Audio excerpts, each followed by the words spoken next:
Seperti orang nonton sepak bola nih ya, kalau saya melihat ini lebih ke memberikan kartu kuning ya, peringatan daripada sebuah kemenangan. Jadi ini permainan belum selesai lagi. Tentunya skenario terburuk yang tidak kita inginkan adalah keluarnya kartu merah gitu. Ya ibaratnya kalau sepak bola ya, jadi kita diturunkan ke frontier market di umumnya tanggal 11 November. Masalah free float ya, free float ini juga menurut saya struktural karena ini kan sangat tergantung pada emitennya juga ya. Karena buat emiten-emiten yang saat ini free floatnya misalnya jauh di bawah 15% ini kan mereka harus ada upaya yang strategik ya. Net sell asing ya, itu 90 triliun rupiah. 90 dari awal tahun sampai hari ini kita podcast. Nah, dari 90 triliun ini ternyata 32 triliun itu net sell-nya di saham BCA, Pak. Akan ada rebound, tapi jangan kita berharap terlalu tinggi lah bahwa itu 90T itu langsung balik gitu ya. Kecuali, Pak, ada hal-hal yang luar biasa.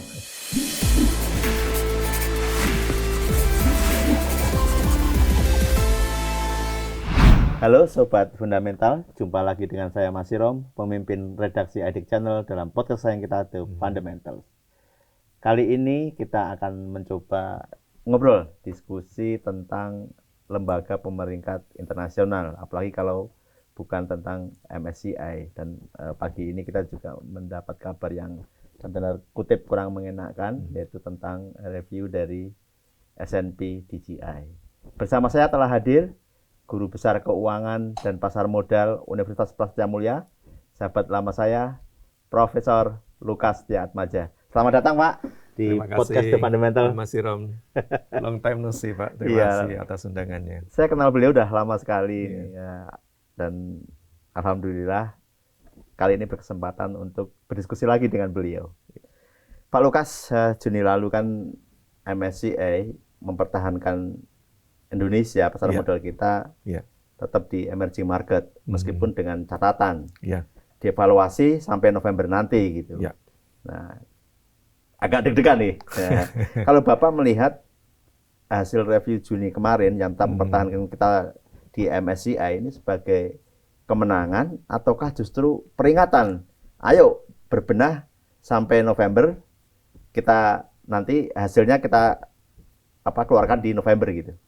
Oke, Pak Mas Sirom, kalau seperti orang nonton sepak bola nih ya, kalau saya melihat ini lebih ke memberikan kartu kuning ya, peringatan daripada sebuah kemenangan. Jadi ini permainan belum selesai lah gitu.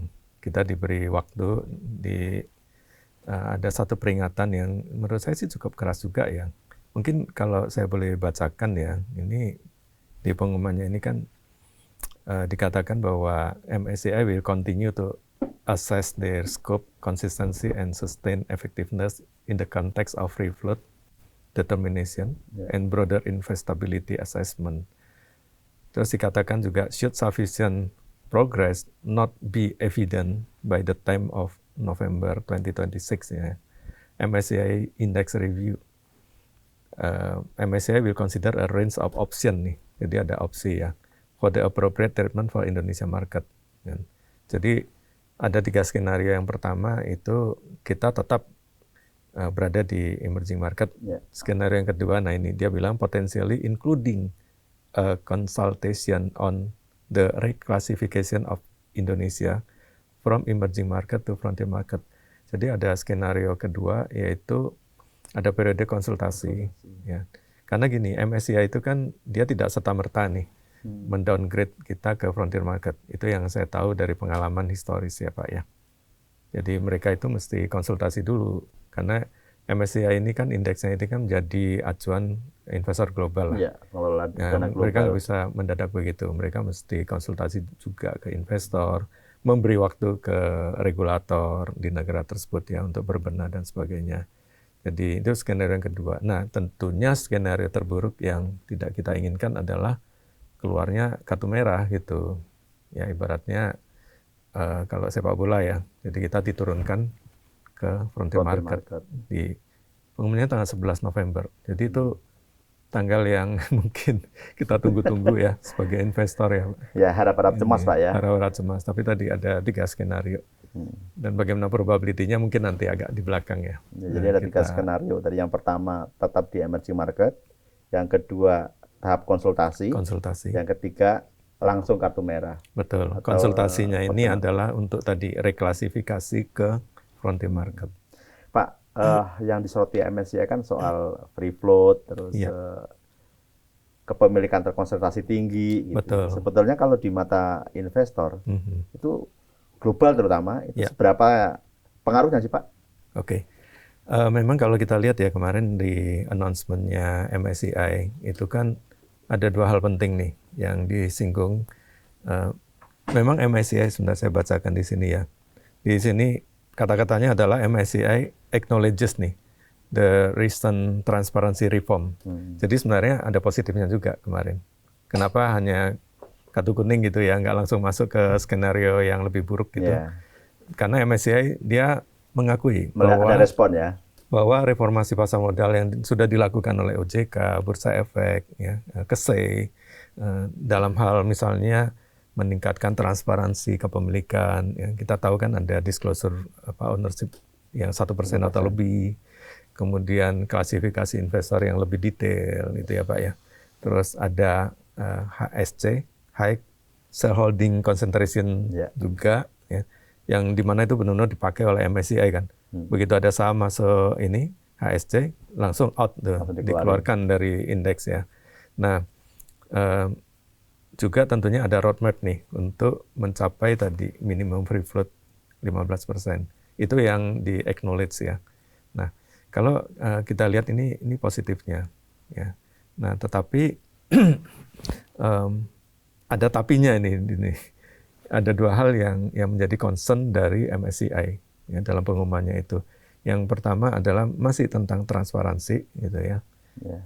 Yang kedua itu adalah masalah yang disebut dengan coordinated perdagangan yang trading terkoordinasi Pak ya. Nah itu dia. Ada 2 hal itu. Dan tambahan satu lagi yaitu diingatkan MSCI mau melihat implementasi dari regulasi dan konsistensi dari implementasi itu. Jadi ini 3 hal yang menjadi PR kita. Sedangkan waktunya kan ini udah nggak banyak ya, kalau kita lihat 11 November ini kan, kalau hitung dari hari ini kan kira-kira 4 bulan ya Pak Mas Iram. Ya Pak, soal waktu nih kemudian Pak. Nah, tadi pertanyaannya maaf. Di mata investor global, pengaruhnya besar. Nah, pengaruhnya besar karena kita tahu bahwa MSCI ini kan mungkin boleh dikatakan yang paling menjadi acuan bagi investor global itu yang pertama. Di bawahnya sedikit itu ada FTSE Russell, ya kan? FTSI. Nah, di bawahnya lagi sebenarnya itu yang hari ini ya, yang bikin ya kita sempat turun ini, yaitu S&P Standard & Poor's, DJI itu Dow Jones Indexes ya. Nah, dia nampaknya mengikuti langkah MSCI kemarin. Ya, jadi dan klasifikasinya juga sama kan Pak Mas Iram tuh dengan MSCI. Jadi dia nampaknya konsisten juga ngikutin dengan apa yang dilakukan oleh MSCI. Ada peringatan bahwa klasifikasi untuk ke frontier market. Betul, betul. Dan saya pikir itu hal yang serius ya Pak. Karena sekarang kan sudah beberapa nih yang menyoroti hal yang sama gitu ya. Dan bagi investor global ya mereka sangat tergantung pada tipenya sih Pak. Kalau saya lihat ya, investor global itu kan ada yang active funds, ada yang passive fund. Kalau yang passive fund ini kan udah jelas, dia pasti akan ngikutin kalau saham itu dikurangin weight-nya atau saham itu dikeluarkan dari indeks, mereka juga akan jual gitu. Ya, passive funds. Tapi kalau ya active funds, ya ini kan MSCI atau S&P atau FTSE, itu kan bukan satu-satunya acuan ya. Karena mereka kan punya, mereka bisa mengatur porto yang ada di dalamnya tidak harus sama seperti yang di indeks. Nah, kalau yang ini kan masih ada unsur-unsur lain, faktor-faktor lain lah, faktor makroekonomi Indonesia, tata kelola publik dan sebagainya, kondisi global, ekonomi dan sebagainya. Jadi agak beda di sini. Nah, jadi impact-nya itu untuk yang passive funds itu udah jelas tuh. Begitu diturunkan ke fund market, ya, pasti mereka keluar. Active funds mereka masih mungkin keluar tapi nggak otomatis gitu. Mungkin bisa sebagian saham yang masih bagus mereka masih bisa pegang misalnya. Nah yang terakhir justru yang calon investor nih Pak. Ini mereka kan melihat wah ini investment risk di Indonesia meningkat kan dengannya di downgrade mereka nggak gitu. mau masuk ya. Nggak mau masuk, kalaupun mereka mau masuk, mereka menginginkan, karena gini, high risk, high return kan. Mereka menginginkan return yang lebih tinggi, otomatis valuasinya maunya rendah gitu loh. Kalau yang tadinya misalnya dia berani bayar PI 20 kali, ya mungkin sekarang dengan risiko yang lebih tinggi itu, mereka hanya berani bayar misalnya 15 atau 10 kali. Yang kita kenal dengan istilah re-rating tadi itu ya Pak. Gitu.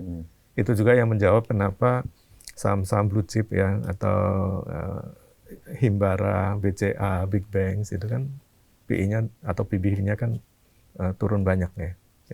Meskipun fundamentalnya nggak banyak berubah. Gitu. Tapi mereka berarti menuntut harga yang lebih murah ya Pak ya? Betul, karena risiko yang naik. Ya. Begitu risiko naik, mereka ingin harga yang lebih murah. Karena dengan membeli di harga yang lebih murah kan expected return-nya menjadi lebih tinggi ya Pak. PI ya, kalau bagi investor mungkin yang awam gitu, price earning ratio gitu, rasio antara harga saham dengan laba per saham ya Pak ya. Betul, betul. Pak, kalau kita tadi 4 bulan ya Pak Lukas menyampaikan gitu, dengan berbagai problem yang dihadapi atau peringatan yang dilakukan oleh MSCI, kira-kira PR ini bisa kita kerjakan nggak sampai 4 bulan ke depan gitu? Nah ini pertanyaan apa ya, $1 billion dollar question ini, karena kan ini out of our hands juga ya. Nah, tentunya gini, kita bagi dua lah Pak, mana yang sifatnya struktural dan mana yang sifatnya lebih ke regulasi dan pengawasan. Nah kembali ke tadi ada 2 atau 3 permasalahan utama yang menjadi concern dari MSCI ya. Ini yang saya melihat bahwa untuk yang transparansi ini lebih struktural ya Pak ya. Kalau struktural kan berarti kan butuh waktu yang lebih panjang, melebihi dari 4 bulan tadi.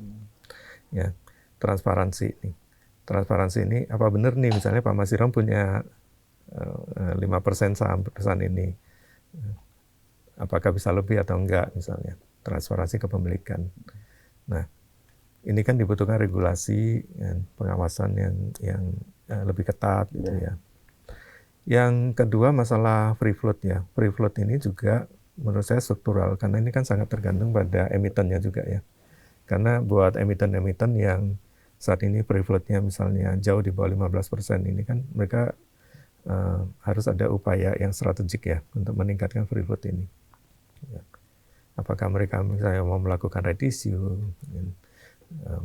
atau melepas sahamnya lebih banyak ke publik misalnya. Dan ini bisa lebih dari 4 bulan. Nah, menurut saya yang lebih ke ada strukturalnya tapi juga ada unsur regulasi dan pengawasan. Ini adalah coordinated trading tadi itu, Pak. Nah, ini mungkin dalam waktu 4 bulan ini yang bisa mati-matian dikerjakan oleh otoritas ya Pak ya. Ini bagaimana mengawasi tadi yang coordinated trading tadi itu, ya, memberikan sanksi yang tegas, ya. Karena saya pikir itu yang bisa dilakukan dalam 4 bulan ini, tunjukkan nih kepada MSCI bahwa kita ini serius melakukan kita ini bisa, gitu ya. Kita mampu dan kita mau gitu. Ini.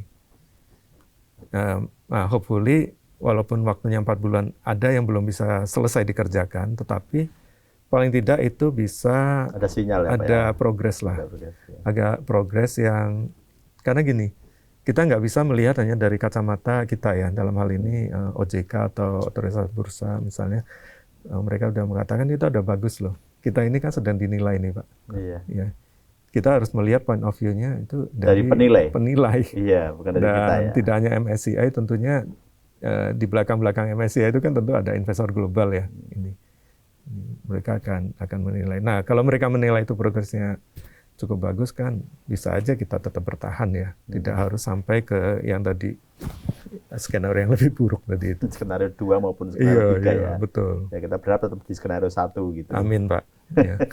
Pak Lukas, kalau hitung-hitungan Pak Lukas nih sejak drama MSCI ini muncul ya di Januari kan, akhir Januari ini seberapa besar outflow yang terjadi dari capital market kita? Oke.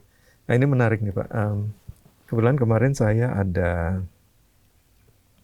cek data ya. Itu net sell asing ya. Itu 90 triliun rupiah. 90 dari awal tahun sampai hari ini kita podcast. Nah, dari 90 triliun ini ternyata 32 triliun itu net sell-nya di saham BCA, Pak. Wonderful company, saham sejuta umat. Yang orang pikir, mana mungkin lah harganya bisa di bawah 6.000 itu ya, beberapa bulan yang lalu ya. Yang kedua itu BRI juga. BRI itu sekitar BRI itu 13 triliun, Pak, net sell asing. BMRI sedikit di bawahnya 12,5. Jadi kalau dikumpulkan itu 3 bank ini aja net sell-nya itu udah 65%, Pak.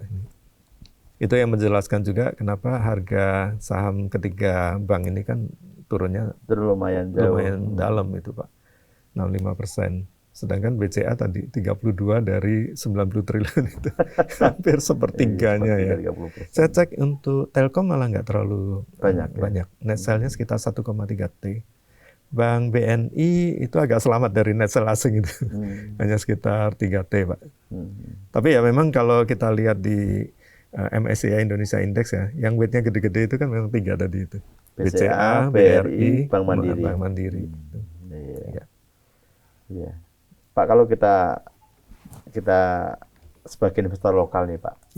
Ada 90 T tadi outflow. Sebenarnya kalau kita lihat potensi market ini, lokal sanggup nggak sih menggantikan? Oke.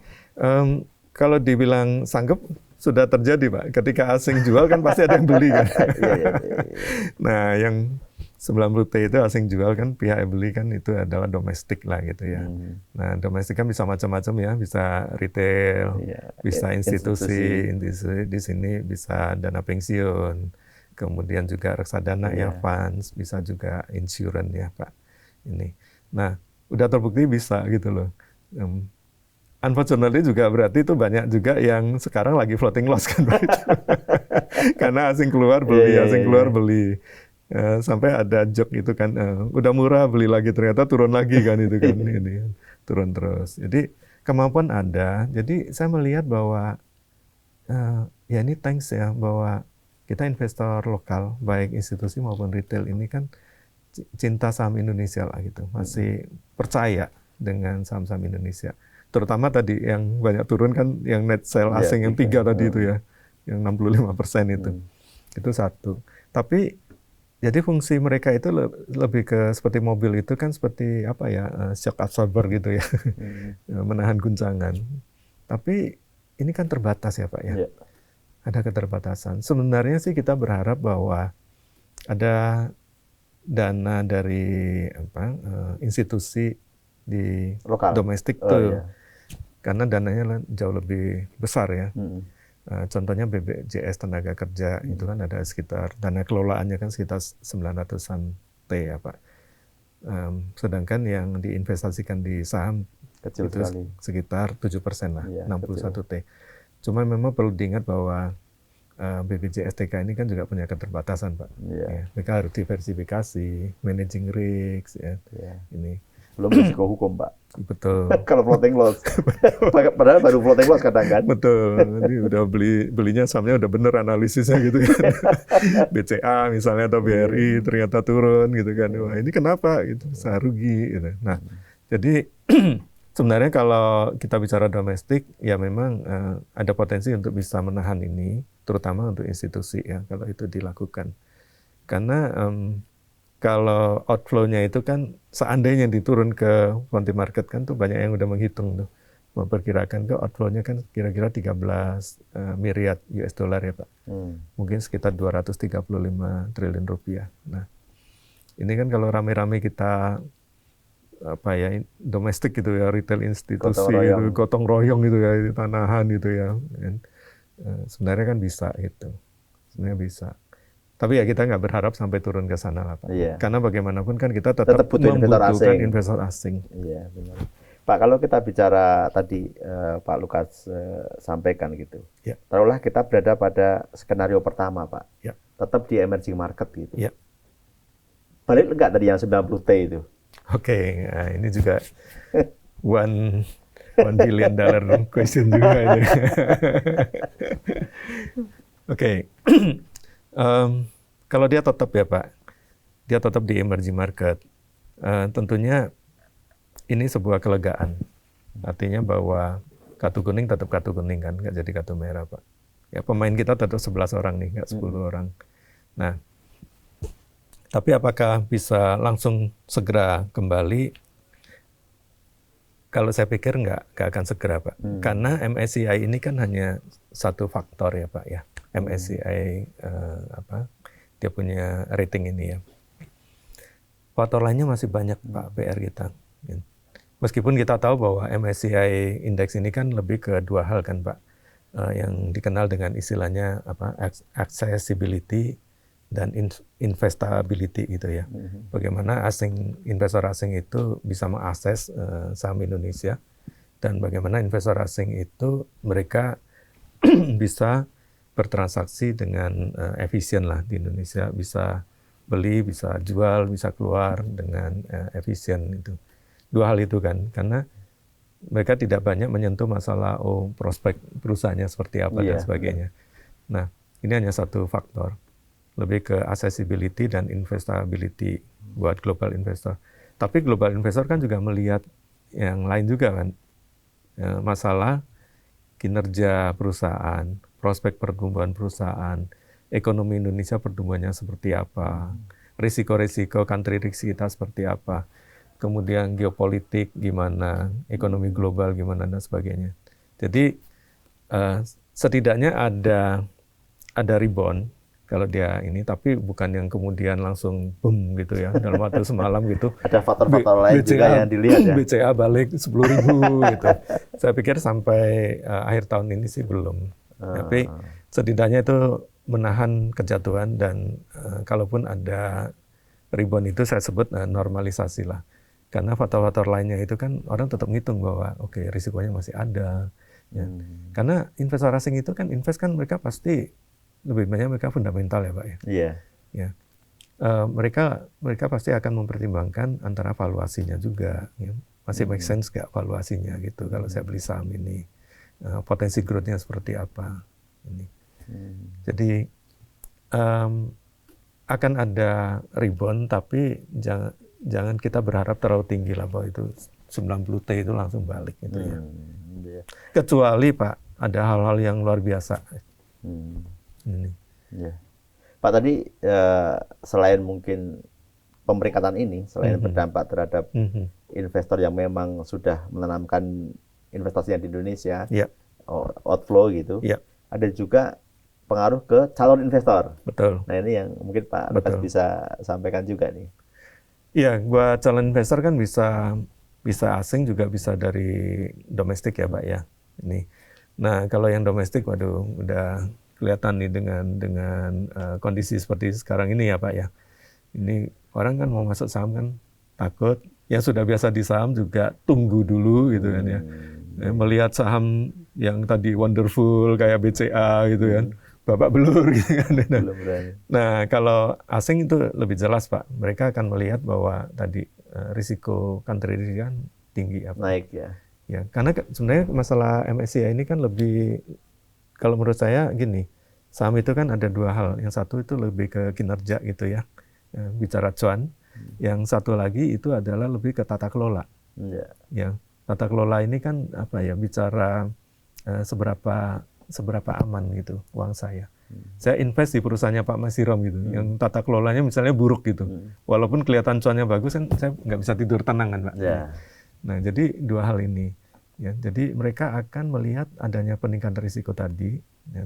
Mereka akan masuk dengan sangat hati-hati, selektif. Kalaupun mau masuk tadi, mereka merequire return yang lebih tinggi Required return yang lebih tinggi itu artinya mereka hanya mau bayar dengan valuasi yang lebih murah gitu. Iya. Karena perlu ada semacam apa ya istilahnya risk premium gitu. Iya. Itu. Ya karena kalau investasi ini memang pasangan Pak ya. Betul. Risk and return gitu. Risk and return. Risk and return. Risk and return. Begitu resikonya dinaikin, tapi juga mereka akan menuntut ekspektasi return yang lebih tinggi. Betul. Gitu. Untuk mengkompensate tadi risiko yang lebih tinggi tadi itu Pak. Gitu. Pak, tadi kalau skenario terburuk Frontier gitu, potensi outflow yang jauh lebih besar, Bapak lihat itu?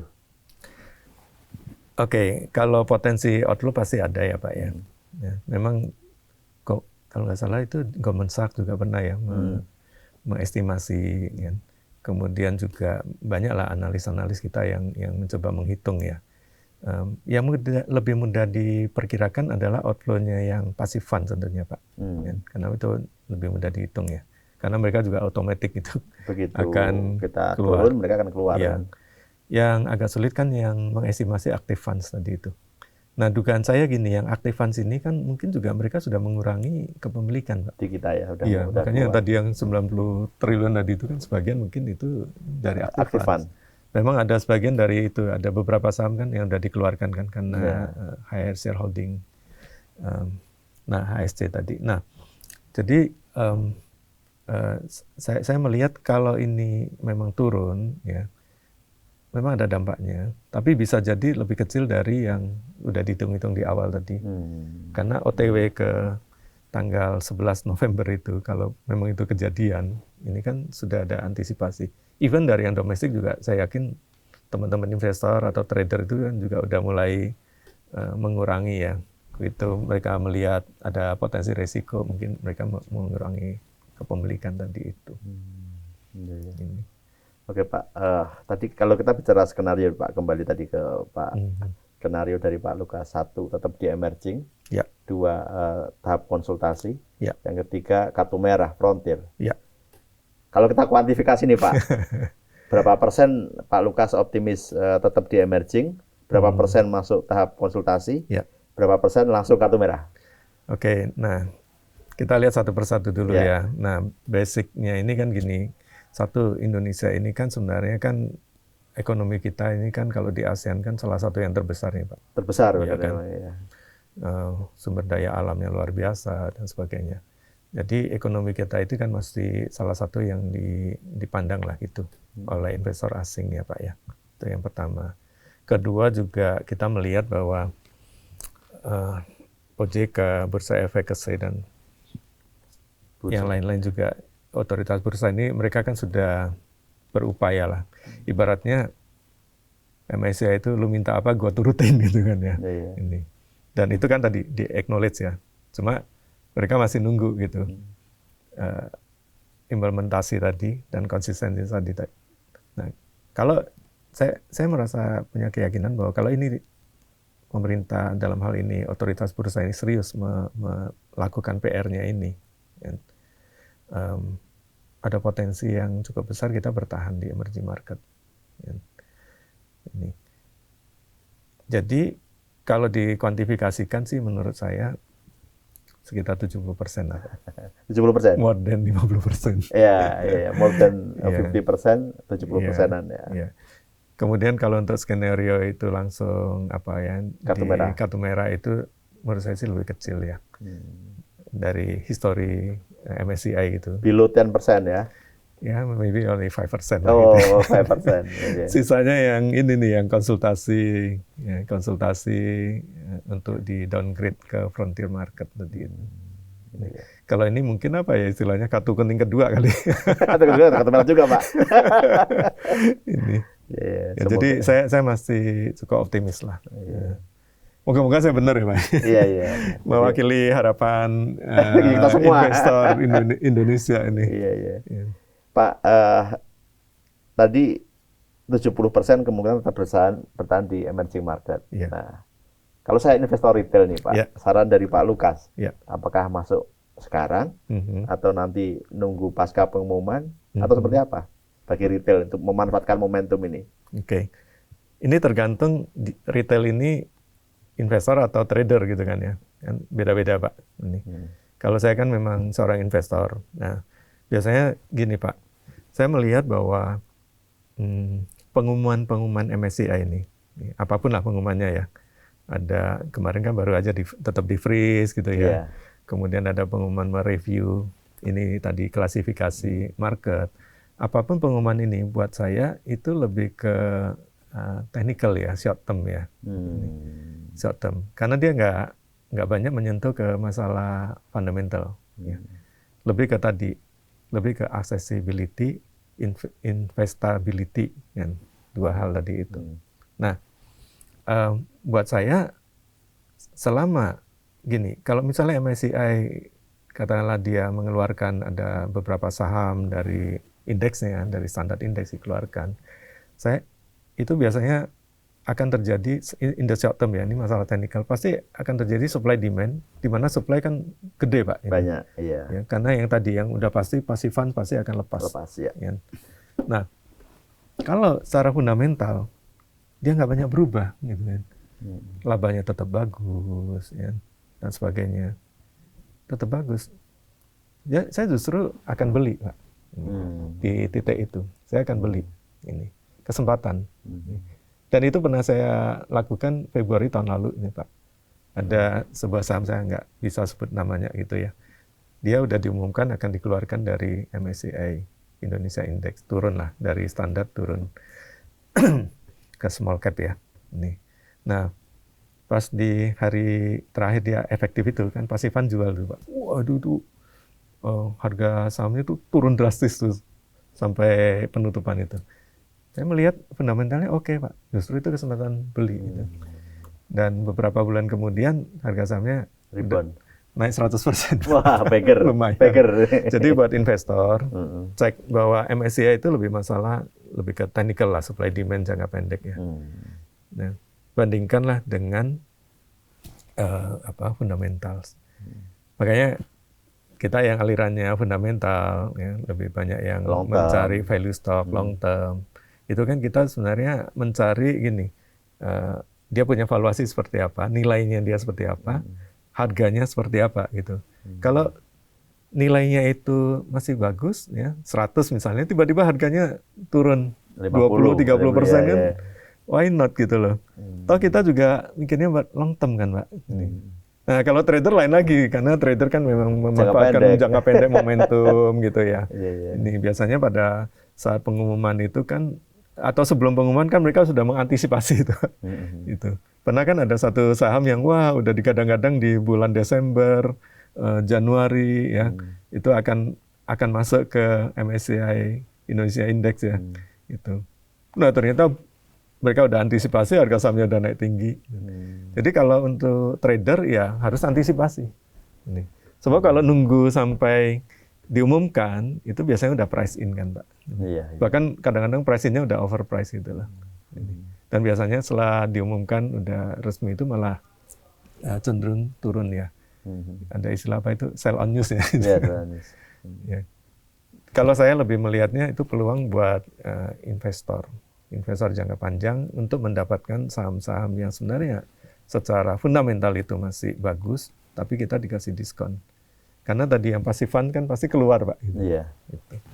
Pak Lukas, kalau investasi apa aja yang dilihat gitu? Sebagai seorang fundamentalis investor long term, apa aja yang indikator apa saja yang dilihat? Oke, jadi saya punya indikator ada yang saya sebut dengan PBV CGR Pak. P itu P. Saya pertama pasti melihat prospek. Prospek. Itu pertama. Pertama pasti saya melihat prospek. Saya beli saham gini, kita beli saham itu kan untuk mencari profit kan, utamanya itu. Nah, bagaimana prospek kemampuan perusahaan ini untuk menumbuhkan labanya? Ya. Berapa besar sih laba yang bisa dihasilkan? Berapa persen pertumbuhannya? Dan bisa berapa lama pertumbuhannya? Ini kita bicara competitive advantage-nya dia, kan? Atau kalau bahasanya orang di pasar itu kan katalis-katalisnya itu apa gitu loh. Nah, yang menjadi investment thesis saya atau katalis tadi itu adalah nomor satu pasti prospek.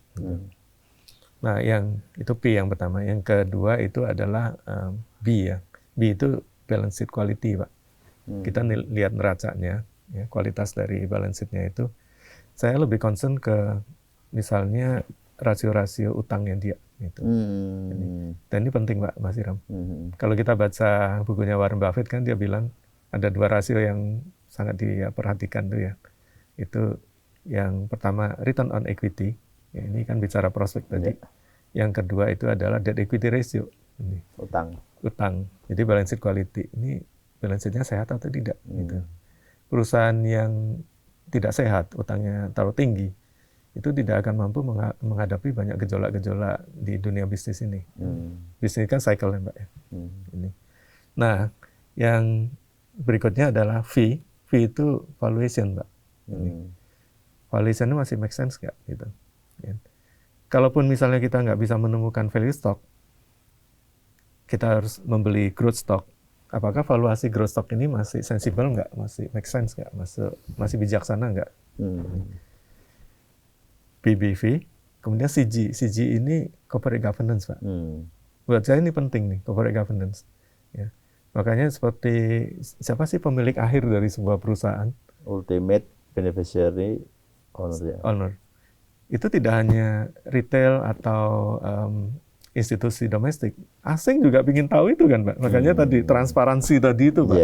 Transparansi kepemilikan. Mereka ingin tahu nih, sebenarnya ujung-ujungnya siapa? Yang punya Pak Masirom atau Pak Lukas? Kalau yang punya Pak Masirom, nih orangnya kayak apa nih? Ini. Pernah ada teman saya Pak Lo Keng Hong ya, dia pernah mengatakan demikian. Tata kelola itu sangat penting buat dia. Saya pernah tanya itu di antara PBV CGR itu yang menurut Bapak yang paling penting yang mana? Tadinya saya pikir valuasi gitu loh. Tapi ternyata enggak, dia bilang tata kelola. Karena saya tidak bisa tidur tenang kalau saya tahu pemiliknya itu tidak punya integritas.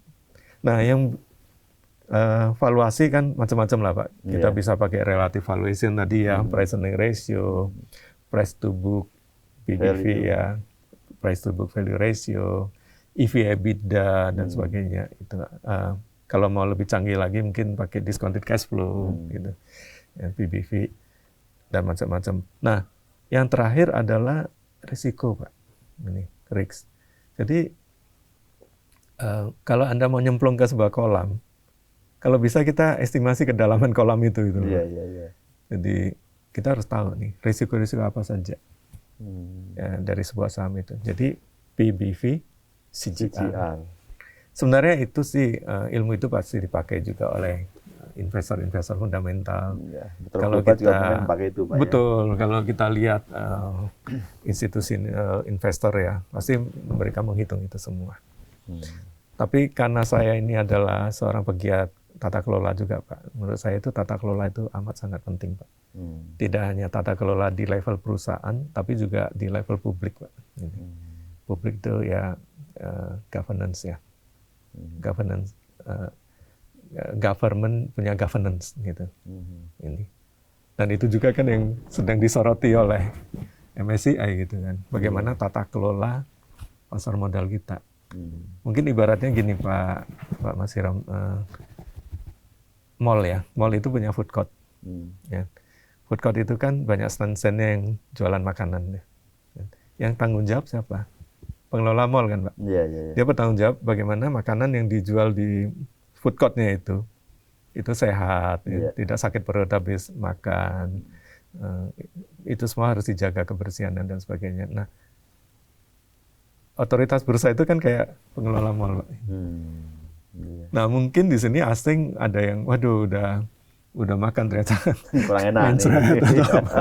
Atau wah terlalu mahal nih harganya. Jadi atau harganya tadi kan, atau habis beli mau beli ternyata pesanannya nggak datang-datang. Gitu. Ini kan masalah likuiditas ya, Pak. Makanya tadi yang coordinate trading itu kan juga ada kaitannya dengan likuiditas, Pak. Sebab kalau misalnya saya dengan Pak Masiram itu berkoordinasi gitu ya, menciptakan transaksi semu lah gitu ya. Likuiditasnya kan juga semu gitu. Lalu harganya juga nggak efisien lagi. Efisien dalam artian tidak mencerminkan informasi perusahaan yang ada gitu loh. Ini kita bicara market yang efisien gitu ya. Nah, kalau seperti itu ya orang mau datang jajan mikir-mikir kan. Oh jangan makan di mall itu. Nah itu PR kita saat ini nih Pak. Pak Lukas, tadi kan ada PBV CGR gitu. Ya kita mungkin secara teori paham gitu, karena ngerti gitu. Iya, betul. Investor retail juga mungkin sebagian paham, ngerti. Iya, gitu. pasti. Cuma ada faktor psikologis kadang, Pak. Betul. Wah, teman saya ini beli saham ini naik kenceng gitu. Iya. Akhirnya kadang juga lupa pada aspek yang tadi, CGR. Betul. Pak Lukas ngalamin nggak kayak gitu? Setelah sekian lama berkecimpung di pasar modal. Ya, kebetulan gini Pak, waktu kan kita tahu ya 2 tahun terakhir itu kan saham yang naik kan. Wah, luar biasa ya. Ya, ada yang menyebutnya saham konglo. Kalau saya menyebutnya ya saham yang udah overpriced lah gitu. Dan saya pribadi, saya konsisten dengan keyakinan saya Pak. Saya hanya mau invest di saham based on tadi itu. PBV CGR. Ya, jadi kayak misalnya kalau kita invest ya di sebuah saham, profitnya oke, mungkin dibangun narasi ini dan itu. Tapi misalnya dari sisi valuasinya itu sudah mahal sekali gitu kan. Ada yang berapa itu PI-nya sampai 1.500 gitu kan. Apa istilahnya kalau di netizen itu kan saham-saham yang PI-nya zaman penjajahan Belanda gitu. 350. Karena PI 350 itu artinya kalau earning per share-nya nggak numbuh segitu-gitu aja. Itu butuh waktu 350 tahun Pak. Iya, makanya ada istilah itu tadi. Penjajahan Belanda ya Pak. Nah, saya tidak sentuh Pak. Ya. Mungkin kalau dilihat dari sisi lain, wah Pak Lukas jadi nggak cuan, ya nggak apa-apa. Gitu. Kan orang investasi itu kan tadi selalu mempertimbangkan return dan risiko. Ya. Jadi kalau ada 2 aspek ini, risk ada return. Bapak kan lebih lihat risknya dulu ya? Atau pasti. Saya akan melihat dari sisi risk dulu. Ya, risk dulu. Karena portfolio management itu kan adalah bagaimana kita mengelola risiko dalam perjalanan kita untuk mencapai tujuan investasi kita, Pak Mas Irom. Jadi buat saya itu risk first lah. Pak, mungkin nasihat nih untuk investor ya, terutama anak muda itu kan rentan sekali Pak sama ada istilah FOMO ya. Apa Pak nasihat yang bisa Pak Lukas berikan? Oke, jadi gini, FOMO itu kan terjadi ketika kita melihat ada satu saham tuh naik cepat ya. Mungkin awalnya, ini kemahalan, kita nggak mau beli. Tiap hari naik terus gitu. Akhirnya lama-lama kan justru, waduh, kita fear of missing opportunity tadi itu. Nah, fenomena ini kan terjadi kalau saya lihat kebanyakan kebetulan di negara kita ini nih. FOMO itu tidak hanya soal saham tuh, banyak hal gitu kan. FOMO itu. Nah, risikonya adalah tadi jadi membeli di pucuk kan, Pak gitu. Kalau di teori pasar modal kan ada istilah itu yang Gretelful teori ya, Pak ya. Saya membeli saham yang sudah sangat mahal. Pak Mas Irom bilang, Pak Lukas bodoh tuh. Saham udah PI-nya 1000 kali masih dibeli. Ya. Tapi buat saya, nggak apa-apa dibilang bodoh. Yang penting besok ada orang yang lebih bodoh dari saya. Mau beli di PI 1100 kali misalnya gitu kan. Masih bisa exit. Cuma bahayanya kan sampai jangan-jangan kita yang terakhir gitu kan. Kita yang menjadi yang goblok kesini. Paling goblok, paling bodoh. Itu tadi. Kan? Dan itu tentu sangat spekulasi. Jadi menurut saya sih, kalau saya pribadi sih nggak ingin yang namanya yang spekulasi sampai gila-gilaan seperti itu ya. Kalaupun Anda mau spekulasi itu tetap mempertimbangkan tadi seberapa besar sih kerugian yang bisa Anda tanggung. Jadi nggak cuma mikirkan nih kalau naik jadi sekian saya bisa beli mobil apa gitu ya. Coba pikirkan seandainya turun, kita harus siap dengan manajemen risiko gitu. Apakah dengan cut loss dan sebagainya, itu cut loss berapa persen misalnya. Jadi manajemen risiko itu sangat penting karena dia FOMO itu kan berarti dia sedang mengambil risiko. FOMO itu kan berarti kan pada umumnya kan dia membeli saham yang sudah naik rally tinggi gitu loh. Oke Pak, ini masih segmen akhir nih Pak. Ini Ya. pertanyaan-pertanyaan ringan aja Pak. Iya, iya, Saya kasih alternatif, Pak Lukas jawab ini Pak ya. iya. Pilihan gitu. Oke, Ya mungkin sebagian juga di luar saham nih Pak. oke.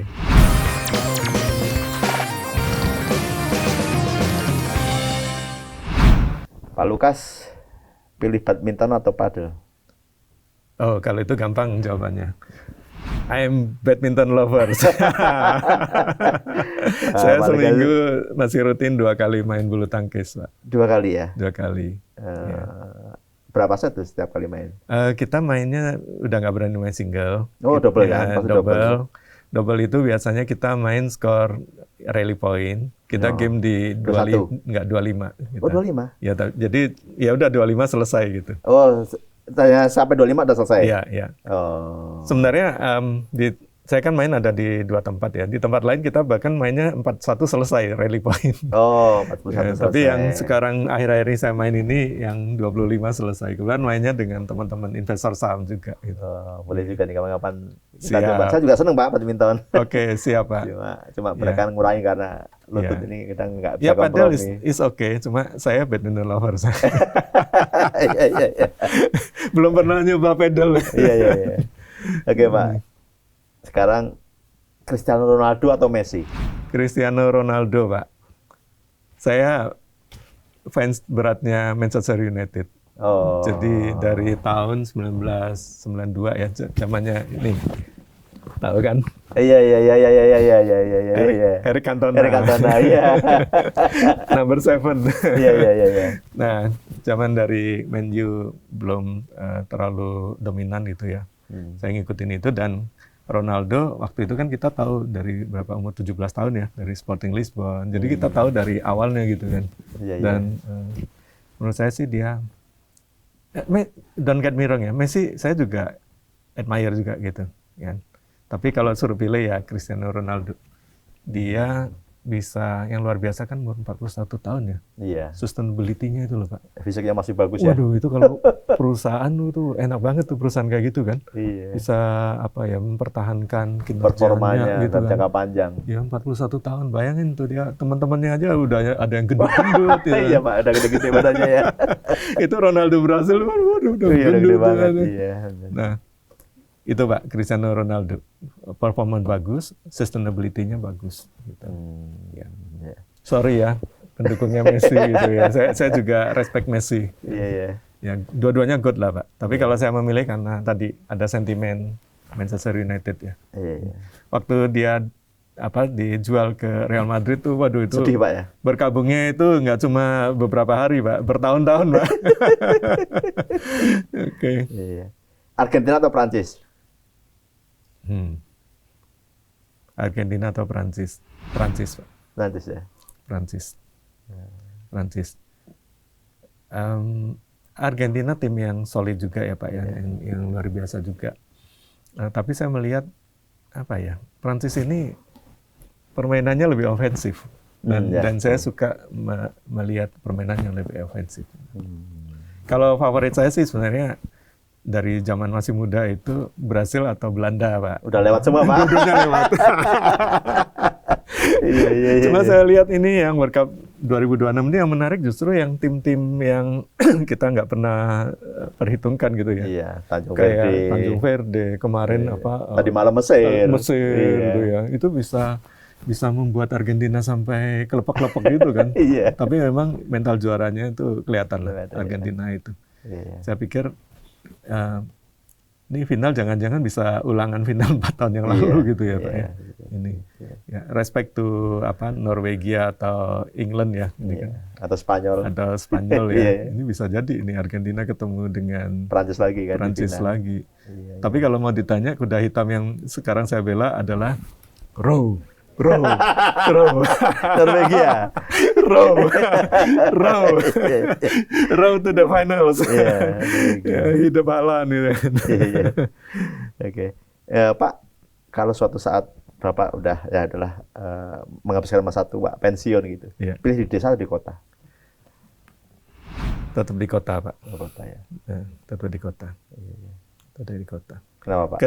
Ke desanya kalau diperlukan aja, Pak. Mungkin simpel kalau aja. Karena pingin dekat anak sih ya. Oh. Karena anak-anak kita kan pasti mereka ada di kota. Dulu sih sempat pingin balik ke Jogja, ya kan orang Jogja ya Pak ya. Tapi setelah makin tua saya pikir kita harus lebih dekat sama anak. Baik, Pak.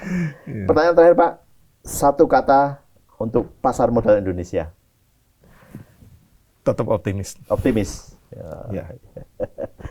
Demikian tadi perbincangan saya dengan Pak Lukas Setia-Atmaja. Banyak sekali insight yang kita dapatkan. Semoga bermanfaat untuk kita semua. Saya Mas Irom, pamit undur diri.